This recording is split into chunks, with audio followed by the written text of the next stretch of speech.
اچھا، سجدے کے حوالے سے ایک تو یہ ہے کہ اس کی اہمیت بھی بڑھ جاتی ہے کہ سجدے کی وجہ سے مسجد کا نام مسجد ہے، یعنی سجدے کی نسبت سے نام رکھا گیا ہے مسجد کو۔ مسجد اس لیے کہتے ہیں کہ ایسی جگہ جہاں سجدہ کیا جائے۔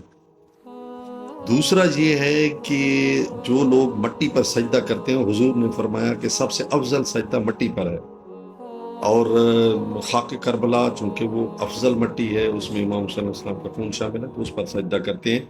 تو اس سے مراد یہ ہرگز نہیں ہے کہ وہ مٹی کو سجدہ کرتے ہیں، نہیں، وہ مٹی پر سجدہ کرتے ہیں، مٹی کو سجدہ نہیں کرتے۔ یہ آپ ذہن میں رکھیں، سجدہ صرف اللہ تعالیٰ کی ذات کا ہے، سجدے کے لائق ایک ہی ذات ہے، لیکن وہ مٹی پر سجدہ کرتے ہیں، مٹی کو سجدہ نہیں کرتے۔ اس کو آپ مائنڈ میں رکھیے گا۔